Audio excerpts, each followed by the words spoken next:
법률 적용을 하는 데 있어서 예. 첫 번째 영장 청구됐을 때는 뇌물 공여로만 들어갔어요. 뇌물 예. 공여 횡령. 근데 두 번째 영장 청구에서 신의 한 수가 들어갔는데 예. 그게 뭐냐.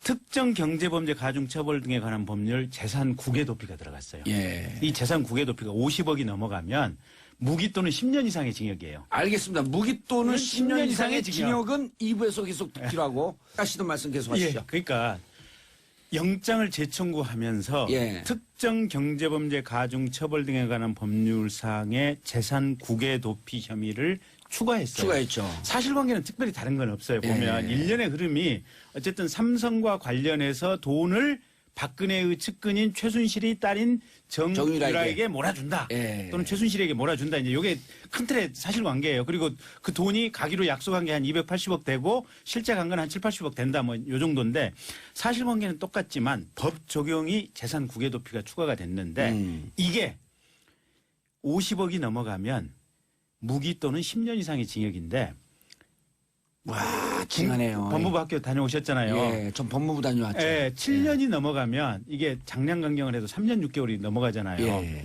집행유예가 안 되는 거예요. 그렇죠. 10년 넘어간 범죄는 아무리 판사가 깎아주고 싶어도 실형 5년짜리야 이거. 그렇죠. 집행유예는 3년까지만 되죠. 3년까지만 집행유예가 돼요. 3년에 5년. 예. 제일 센 게. 예. 예. 원래 시당초 이재용이가 또는 삼성에서 자백을 하고 이 건에 대해서 국민들에게 사죄하는 마음으로 사건을 접근했으면 예. 틀림없이 들어가서 한 6개월쯤 살다가 아하. 오죽 대통령한테 이 레이저총 맞고 돈 주기 싫었는데 줬을까 하고 불쌍하다고 하면서 법원에서 그냥 이렇게 해서 내줄 수도 있었을 거예요. 예. 이 조항이 적용됨으로 인해서 못 법원에서 못 나올 확률이 굉장히 커요. 이거는 유죄 아니면 무죄니까. 그렇죠. 무죄 받아야만 나오고 예. 유죄를 받는 순간 징역 최소한 5년이에요. 그러니까 처음서부터 시인하고 잘못했다고 하면서 네. 무죄투쟁으로 갈 것이 아니고 양형투쟁. 투쟁으로 가야죠. 근데 무죄투쟁으로 가면서 가다가 all or nothing. 그렇죠. 그러니까 징역을 사냐 무죄로 네. 나오냐. 그러니까 영장이 기각이 되니까 특검이 모든 촉을 다 동원해가지고 여기저기 다 찾았던 거 아니에요. 예. 공정거래위원회, 금융감독원 딱 했어요.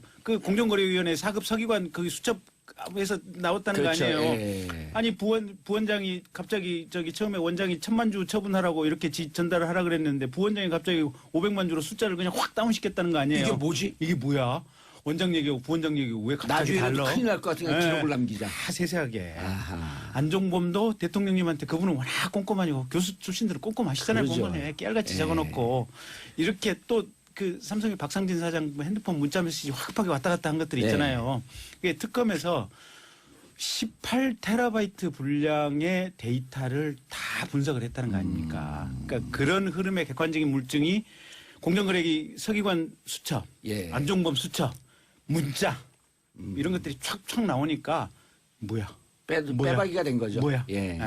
자기네들은 대통령하고 오고관 독대하는 거하고 자기네들의 일련의 기업 승계 그다음에 인수합병 이게 전혀 상관없는 별개의 건이라고 얘기를 하다가 가면 갈수록 이게 사실상의 관련성이 물증과 이걸로서 결합이 될 수밖에 없는 거 아니에요. 예. 피해갈 길이 없게 된 거죠. 알겠습니다.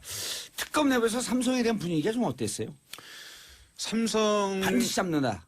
일단은 그거예요. 어떤 거냐면 이번에 삼성 그러니까 기업 뇌물죄 수사로 큰 포인트로 잡았던 기업이 크게 세 개였습니다. 예. 삼성, 롯데, SK 요 세 개의 기업이었는데 어떻게 보면 일단 SK와 롯데 기업은 삼성 뇌물죄 수사가 연장되는 덕분에 일단 수사를 받지는 않았죠. 특검에서. 예. 왜냐하면 특검은 내부엔 이런 고민이 있었습니다. 처음에 이재용 부회장 영장이 1차로 기각됐을 때 내부적인 고민은 그런 게 있었습니다. 시간이 없다. 연장될지도 불투명하다. 자, 그런 상황이면 일단 삼성에 대한 수사는 어느 정도 진전이 있으니 불구속 기소를 하고 다른 나머지 롯데와 SK 수사를 동시다발적으로 들어가서 수사를 마무리하자라는 의견도 분명히 있었습니다. 예. 하지만 결정적으로 박용수 특검이 내린 최종 결론은 뭐냐면 아니다. 삼성은 영장 재청구하고 들어가야 한다라고 결론을 내린 거예요. 그러니까 이유가 뭐냐면 돈이 최순실에게 개인적으로 꽂힌 유일한 기업이 삼성이죠. 예. 액수도 별도의 금액으로 220억 정도의 돈이 들어갔습니다.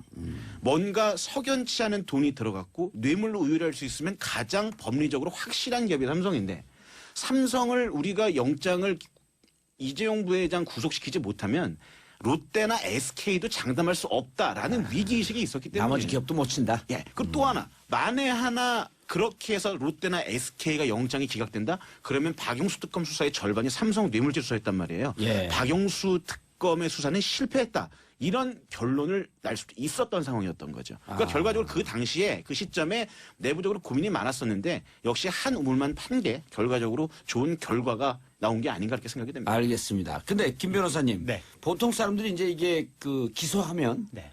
다 유죄가 된 줄 알아요. 네. 이 법무부 안 다녀갖고 잘 모르거든요. 근데 네. 싸움은 이제 진짜 지금서부터 그렇죠. 법률용어로 공소유지라고 하지만 이제 재판이 붙어서 네. 기소는 했는데 유죄가 나올 것이냐 무죄가 나올 것이냐 싸움이 들어가는데 네. 특검에 남는 검사는 한 30여 명 정도 되죠. 8명.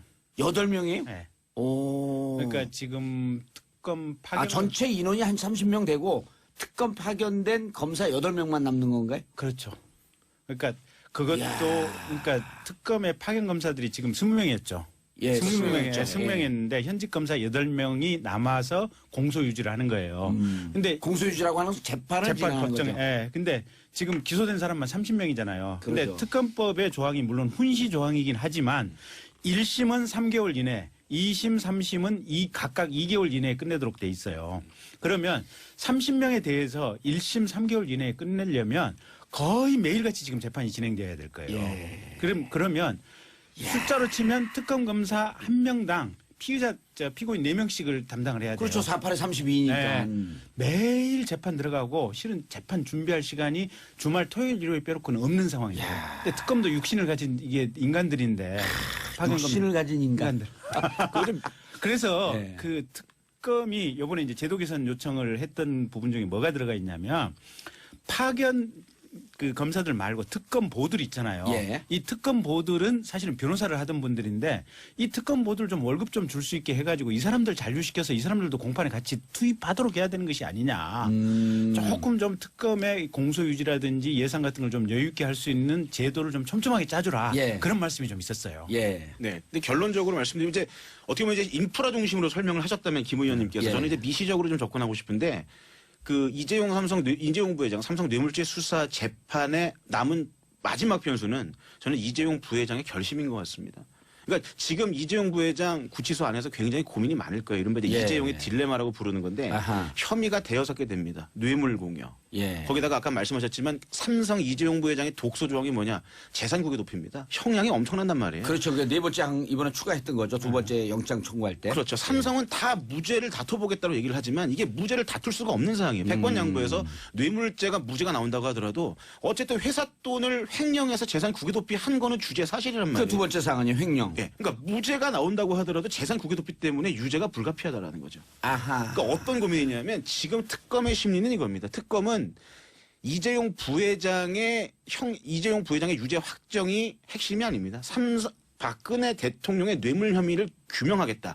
이게 최종 목표란 말이에요. 예. 그렇다면 이 혐의를 가지고 이재용 부회장과 여러 고민을 할 텐데 이제 이재용 부회장은 이런 고민이 있습니다. 그 특검은 뇌물을 인정하면 나머지는 시원하게 봐줄 수도 있다. 이런 논리로 아마 이재용 부회장과 계속 협상을 하고 봐주진 않지만 나머지 부분에 대해서는 세게 치고 들어가지 않겠다. 구형량을 낮게 해줄 수 있는 거죠. 근데 그것도 저는 불가능하다고 보는 게 예. 전 국민 앞에서 공식적으로 공표를 했고 예. 서류로 페이퍼로 나갔잖아요. 보면. 그렇죠. 네, 전 국민이 봤는데 그러면 삼성 이재용 부회장이 법정에서 가령 자백을 했다라고 해서 그러면 국외 재산 도피 이 조항을 빼줄 수 있을 것인지 못 뺀다는 거예요. 방금 이 기자님 말씀대로 만약에 어떤 협상이 있다면 예. 이게 또 박근혜 대통령 지지자에 의해서 대통령을 뇌물죄의 유죄로 걸기 위해서 어거지 협상을 했다. 이런 정치적인 비판이 충분히 올 수 있기 때문에 특검은 원리 원칙대로 가는 거 외엔 다른 수는 없어요. 이거 외통수예요 보면. 외통수네요 진짜. 다른 방법은 없어요. 외통수라고 본다고 하면 삼성 이재용 부회장은 고민이 더 커질 겁니다. 왜냐하면 형량만 따지면 구형량이 10년 이상 구형량이 지금 얘기가 나오고 있단 말이에요. 최소 10년이에요. 최소 10년. 그렇게 따진다고 보면 지금 이재용 삼성의 경영권에 대한 혼란도 지금 얘기가 나오고 있단 말이죠. 시장이 흔들리고 있는 상황이래요. 그러니까 이재용 부회장의 고민은 깊어질 수밖에 없는 거죠. 그러니까 저도 사실은 두 번째 영장 재청구를 할 때 깜짝 놀랐던 게 이 재산 국외 도피죄 조항을 적용하는 걸 보고 야 저거 적용하는 것이 법적으로 틀린 것은 아닌데 저렇게까지 세게 특검이 밀어붙이느냐. 강력한 조항이니까. 네, 정말 강력한 조항이에요. 야, 저거 이재용 저거 예. 정말 잘못 걸렸다. 예. 그 한동훈 검사가 주장을 해서 저 적용을 했다는 거거든요. 예. 정말 검사 잘못 걸렸어요. 예. 아니 한마디로 한동훈 검사는 한동훈 부장검사죠. 네. 개인적으로 잘하시는 것 같아요. 저번에 아니 잘 몰라요. 27기 이 중에 에이스. 이른바 닉네임은 알파고. 아니 어떻게 아십니까? 그건 모르죠. 저도 깜짝깜짝 놀라요. 제가 알고 있는 정보를 이게 어디서 왔는지.